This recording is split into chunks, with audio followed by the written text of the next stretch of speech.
So today we're going to teach you guys how to build a timber frame stud wall.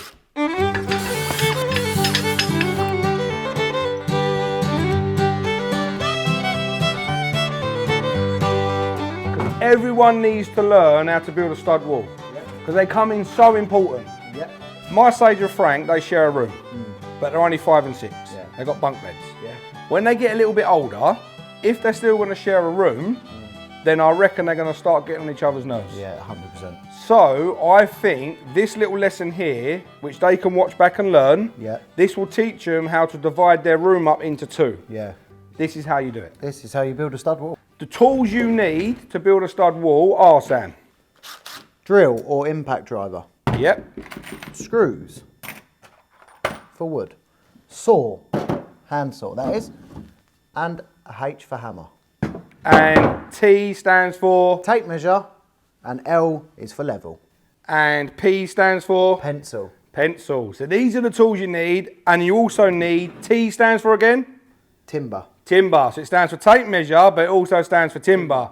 So you need that. So, right, we're going to build a stud wall, and we're thinking we want to make our stud wall 100 centimetres long. Yeah. 100 centimetres long, right? So what we've got to do, we've got to take our tape measure, and if you have a look at the tape measure there, Tom, the bottom line on a tape measure is your centimetre line and your millimetres. There's 10 millimetres to a centimetre, and then the top line is your inches, and there's 25 millimetres to an inch. But we're going to build this stud wall at 100 centimetres, there. 1 metre. 1 metre, 100 centimetres is 1 metre. You're gonna hook your tape measure on at the end. Then you're going to come along to 100. Where it says 100, you're going to mark it with your pencil. And if you use a thin pencil, you can get a better position on marking. Bang, there's your line. Got my tool pouch. Using that part of the saw, we're going to lodge it on the side there. To give you a straight line for when you're drawing the pencil line. So that gives you a straight line. Move it over so that it's on the pencil line so you can just about see it. And then you're going to use your pencil again and you're going to create a nice line. And that gives you a straight line. So now, as long as I cut on that line, I know my cut's going to be straight. And it'll be 100 centimetres. Here we go. So you want your mate to hold it as well. So get your brother, if you're building the wall together, get your brother to hold it or your sister. Start off with your thumb there. Keep your hand that side and your thumb as a guidance to start. And your finger, when you're holding the saw, put your finger out. Yeah. Obviously, if you're under 16, I'd get parents' provision. Of course, yeah, of course. You want your mum or dad to help you. You want your mum or dad to help you, but when you're holding a saw, instead of holding your saw like that, you've got no control on which way it's going. Flopping and flapping. If you put your index finger out, it gives you something and you're guiding. You're aiming and you're guiding. Bit of stability. Yeah, so then use your thumb against the saw edge there, making sure you don't touch the teeth, because that's the bits what's going to cut your finger off. I'm just using it as a guide. Once I've got started, I then move my hand away, and I just hold the timber here. My friend there, Sammy, he's got the other end, and slowly let the saw do the work. Take your time. I'll come off then, so you go again. Saw's a little bit blunt, Jack, Sam, isn't it, mate? Yeah, it's not the best saw in the world. So make sure you get a sharp saw, because if the saw is blunt, like our saw is, a little bit blunt, you tend to go a little bit harder, and if you go harder, that's when you slip. Yeah. And then that's when it causes your damage. So believe it or not, having a sharper saw is less risky than having a blunt saw. Yeah, you can actually buy a Japanese saw which saws the other way around, because this saws on the front, Japanese saws cuts on the back, so when you go up, this chops on the way down where the teeth are like that. I've never heard of it being a Chinese saw though. It's called Japanese. saw. Is it really? Yeah, 100%. I've never heard that. So I've learned something myself. It's like a long handle. It's like that, long handle, and then it's got like a. Sure, that's not a bow saw? No, it's not. Japanese. Saw. So when you get to the bit, Tom, just before you're cutting through, you want to pull it down, not up. So if you pull it up, Sam, it's going to tighten your saw in there. It's going to pinch on the saw. I can't move my saw because it's pinching. So what you want to do is you want to pull it down, and that releases the pressure, and that allows me to finish cutting all the way through. Bang on. Lovely. You see that, Tom? 100 centimetres, right? So we're going to use that as our base, which is your base plate. So we're going to screw that to the floor. So if this was another wall here, and this is your room, say this whole table was your room, and that's your bedroom, and your bed's here, and TV's there. And you want to divide the room up into two. Then you've got to take a measurement. So you might say, right, I want to make it 400. 400, which is 40 centimetres. Yeah. So you screw that end in there into the ground. Now, that can move about still like that, right? So now what you've got to do, you've got to screw the other side in as well. But you want to make that 400, which is 40 centimetres. So you move it over till it says 40, and you screw that in. Now what you've got is that timber is in straight based on this wall that you're measuring against. So you know that's 40 centimetres all the way along, 40 centimetres. So if that was going to be in half of the room, you know that you've got half the room equal. Covered. Just make sure that when you're drilling in, parents, if you're working with your kids and you're building a stud wall now, just make sure you've got no pipes. Yeah. Cables for your electrics, so just make sure that there ain't no pipes there. So just lift the floorboards up, have a look underneath it. Double check. And double check first, because I've done it, he's done it, where we've screwed through. Straight through a pipe. Straight through a pipe, and then all of a sudden downstairs is flooded. Yeah, not good. Not good. We also need to have a ceiling plate, which is exactly the same size. Sam, I'm sure we made one earlier. Yeah, it's really weird that, isn't it? So that is going to go here. Yeah. Right? But what we've got to do is build our struts and our uprights first. Yeah. You measure up to your ceiling and you decide how tall your room is. Yeah. So the average room is this high, which is about 8 foot. And I can just about touch the ceiling for 8 foot. And I can't. But for demonstration purpose, we're going to find a measurement, Sam, right? Yeah. Finish 600. So then what you've got to do, you've got to take away that height of your timber. The height of that timber is 45, so it's 4.5 centimetres. Yeah. So if we're going to make our overall wall 600 high, which is 60 centimetres high, we've got to allow for this height of timber, which is 45, so 4.5 centimetres, and that 4.5 centimetres. Yes. So you've got to do some deductions, Sam. Yeah, which is always why you carry a calculator. You should be able to do these in your head. Right, so you want to go 600, Sam?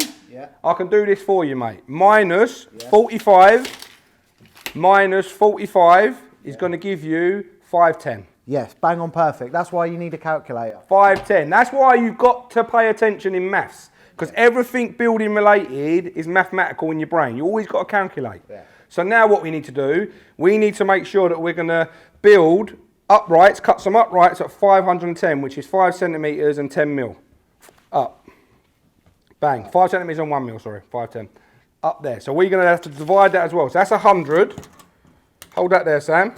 Now you're going to work out how many you need. Yeah. So we're going to go 300. So we're going to go, we call it 300 because it's 300 mil rather than 30 centimetres. But we're going to mark them at 30 centimetres. There, there, and then you're going to have one there, which leaves an odd number. Yeah. So you're going to end up having 1, 2, 3, 4, 5 uprights. But that's odd. So what we'll do, we'll cut 2 first. And then we'll divide that middle up once we cut them 2, mark the middle, and put one in the middle. Yeah. All right? Bang on. Bang on. So we'll leave that there for the minute. Again, same principle as before when we cut the one at 100 centimetres. We're going to cut this at 510, wouldn't it? Yeah, 510.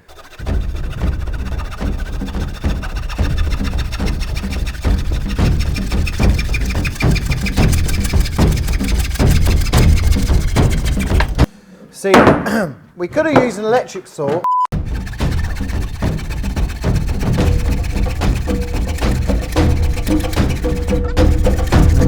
Sam? Yeah. Where does timber come from? So timber actually comes from the sea. When you dig up sand, loads of timber comes out from it. Is that right or not? Right. So timber comes from trees. Timber comes from trees, Sam. What they do is they start with the big tree, big tree trunk. Yep. And then they put it through a massive machine and it makes wood. They put it through a machine, it strips off all the bark, and then it cuts it into square pieces, and it cuts it down again and again and again until you get to certain sizes. So out of one tree, you might go and get yourself 100 pieces of timber. Yeah. But that's why, all the time we're using timber, that's why it's important that we keep planting trees. So it's the tree, you're going to cut the tree down, and you're going to go, timber! So you could just shout Tree! Yeah. So same thing, really. Yeah, It could be tree! Yeah. Tree! And the only reason they shout that is to alert you to make sure no one's around or no one falls underneath it. Yeah. Right, here we It go. would hurt if a tree fell on you.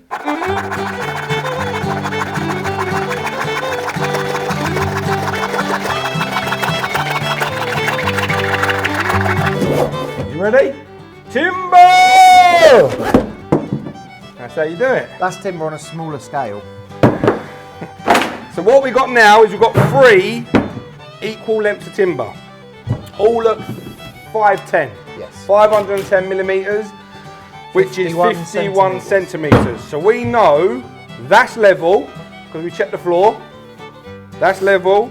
These will then go in. You're going to have one at the end, and we're going to put one in the middle for support, and then we're going to plonk the top on.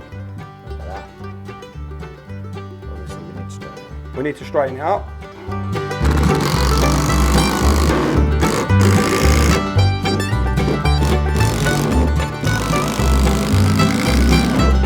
See how we screw down diagonally, Tom, so you get both the timbers. So you're screwing that timber to that timber. So it's solid now. Right, so we've got 910, Sam, which is 91. So half of 91 is 47 and a half. Which we'll do on the calculator. 91 divided by 2. 47 and a half. 91 divided by 2. No. 45 and a half. Oh, well, there you go. 45 and a half. 45 and a half.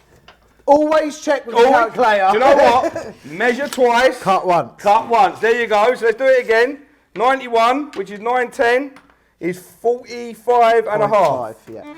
So we do it there, 45 and a half. So we cancel out that line. Let me check it this side as well. 45 and a half. That calculator never lies, does it? That calculator doesn't lie. I missed that maths lesson, that's the problem. Yeah, one maths lesson he missed. And then what you're going to do, to make sure that you're getting in the right position, carry that line through. Down there. So then I know that line, I can pull that timber in, centre of that line. So that line needs to be in centre with this timber. So if I hold it while Sam screws it.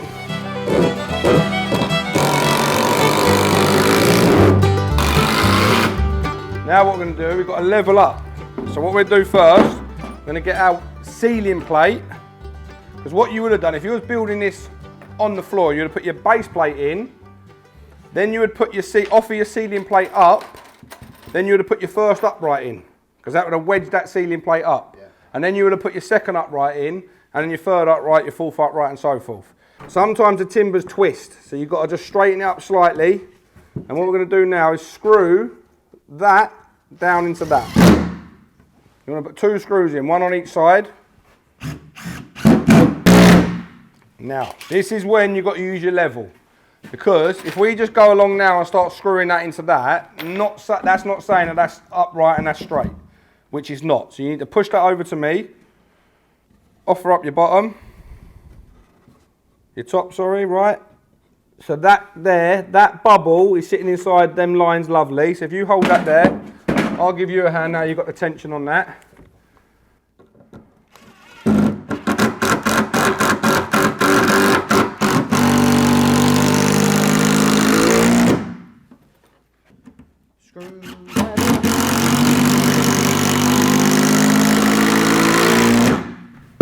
Same with this one now, so what you're going to do with this one, you can see there, Tom, my level's a bit dirty, but if you can see, that's not bang in line, right? So what I need to do, I could use my hammer, I tap that over, and then what we do, we screw that in.